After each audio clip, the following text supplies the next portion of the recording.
My son is almost 17. This Christmas we bought him an expensive computer gaming chair, as he plays a lot of online multiplayer shooters. My son has some anger issues, which he's currently in therapy for, and these shooters tend to bring out his temper more than normal. However, for the past few months he's been keeping it together well, so I figured the chair might be a fair present.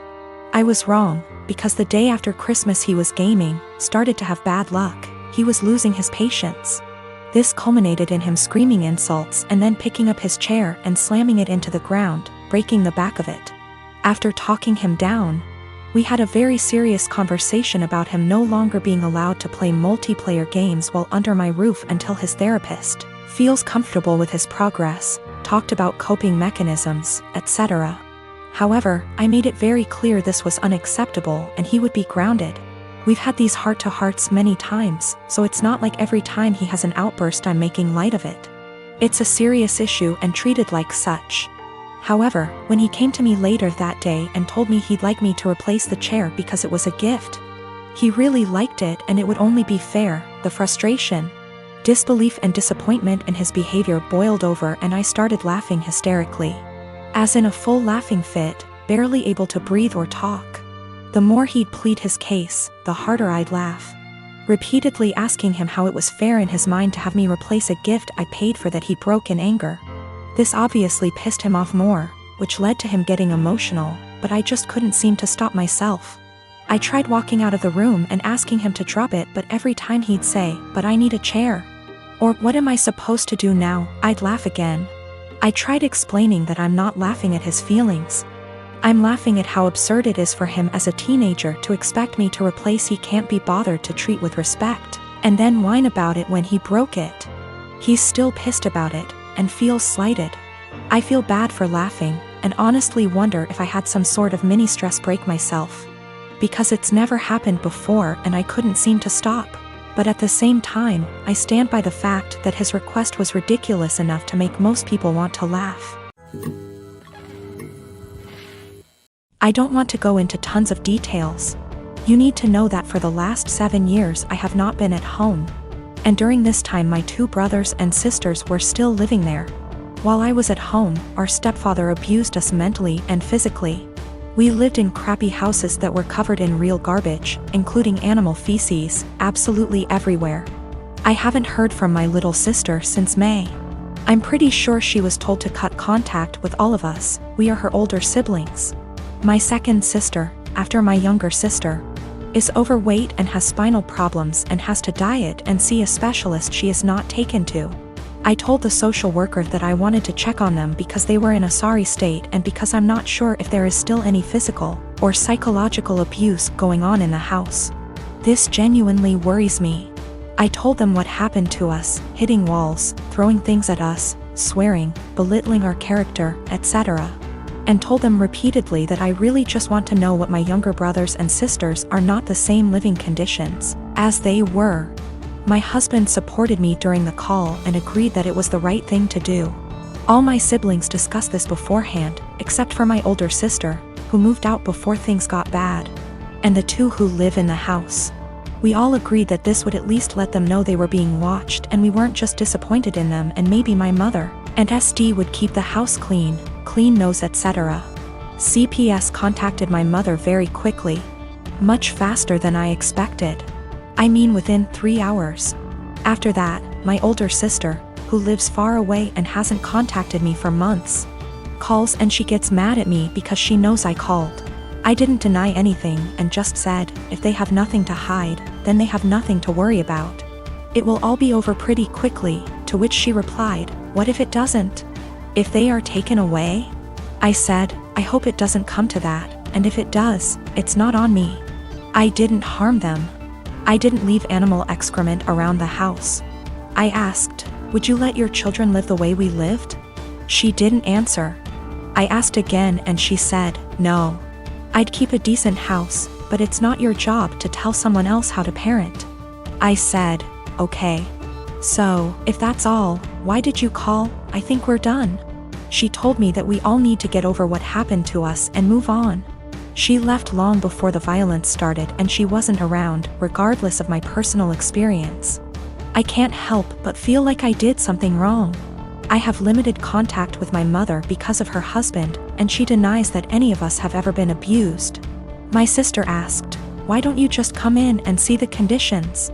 I told her, I can't be around my stepfather. I refuse to expose myself to this negativity again. Even though my husband and siblings agree that it was the right thing to do, I still can't help feeling wrong because of it. Like it wasn't my place. But if it wasn't my place, then whose was it? I really would like a third-party opinion on what I did. Am I wrong in reporting my family? Honestly, should I have just kept my mouth shut? I don't mind if I don't have any contact with my mom or older sister. They don't even know that I'm almost 4 months pregnant because we don't talk very much. So the possibility that I'll never have a real relationship doesn't bother me. What worries me is that I don't know if I was right. I called my mother's CPS based on previous experiences of psychological and physical abuse by our stepfather. I have not heard anything from my younger brothers and sisters for a long time, because communication was interrupted. We lived in appalling conditions. There were animal feces, rubbish and mess everywhere. We were beaten, things were thrown at us, etc. I told the police that I was not sure if something was going on for sure because, again, no contact. But I wanted them to check on my siblings. Was I completely out of sorts? My boyfriend and I have been together for 2 years. He's a good heart and is normally rational, but his one issue is that he expects to accompany me in every occasion no matter how big or small. He even went with me to my ex-boyfriend's funeral after days of begging. Now my best friend got married few days ago. It was very small and only close family and friends were invited. My boyfriend couldn't come because of the +1 rule. He pitched a hissy fit saying my best friend has no respect for my relationship and was shocked when he learned that I was still going to attend. He told me that if he can't go then I'm expected to not go as well, but that is my best friend and I had to respect her rules. He gave me an ultimatum: either we go together or I stay home with him. I ended up going cause again I respected my friend's rules. He was angry with me and kept calling the entire 2-hour drive, then stopped. Later I got a text from his friend telling me my boyfriend, got into an accident and was taken to the hospital. I freaked out. He gave me the address and I had to leave the wedding and told my friends why. I was crying the entire drive home and kept calling his friend but got no response. I arrived to the hospital and asked about my boyfriend and they checked and told me he wasn't there. My anxiety reached 160% as I kept calling his friends one by one. I just went home and there he was, along with his friend. He saw me and said that he was sorry, but this was the only he can get me home after I left him alone.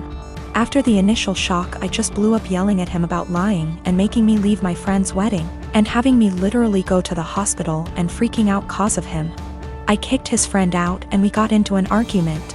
He kept talking about how much I love him, thus I left, which is my own doing, not his, and he was just trying to see if I really chose my friend's wedding over him. He then argued that my friend caused this and I shouldn't agree with her to exclude him. I said what he did was horrible and called him horrible and then went to my room. It was awful cause my friends kept calling to check in on him cause they thought he was really at the hospital. He said I overreacted and that I yelled at the wrong person. He has a history of mental health issues but got better the past few months. He also had a recent death in his family which really affected his health generally. My boyfriend started asking to join me in my girls' night in. Every time I tried to say no he'd be like, "I have to join or you'll have to cancel." It made me and the girls miserable having to sit there with him in the middle. This past Friday he insisted to join us again. I had enough. I came up with an idea to get him to hate hanging out with us. Made a plan and told the girls what we were going to do and they were down for OT. The girls came and my boyfriend immediately sat with us and started ruining our conversations by steering them towards him / his work / his achievement. So here's what I did. I started bringing up gross / embarrassing subjects and the girls were eating them up by talking about them in details. Subjects like sevx, periods, his most sensitive spot, cramp diarrhea, hairy legs, fart getting trapped in the vulva and coming out the front, squeezing shit out of our faces, cramp diarrhea, dirty underwear, and again, cramp diarrhea. We talked about this stuff in boring details, like I could feel his discomfort without even looking at him. but God, when I turned to see why, he got quiet suddenly. He was getting red in the face and had sweat all over his forehead. I bet he found himself unable to relate to thy subject, thus couldn't take part in the conversation. He got up from the couch ready to head out. I looked at him and asked where he was going, and he was like, I just remembered that I have an important meeting with a guy in about 10 minutes and I have to go now. He rushed out telling us to have fun. The girls and I started laughing hysterically. He came home and berated me, saying I made him feel uncomfortable / sick with the horrible subjects I kept bringing. I said, what you talking about? This is the typical stuff girls talk about all the time, but he insisted I made him upset and caused him to leave. He declined to speak to me and been quiet since then. This is his apartment. He tells me who is and isn't allowed to come, and I thought this was fine since it's his place. Though I help with the bills, but he makes so much more as the head of security in his company, so that's that. I just can't believe how dense and blind I've been to his negative ways. He's still giving me the silent treatment, and I've decided it's just a lot to take. And so I'm temporarily moving in with one of the girls and will now be definitely reconsidering few things.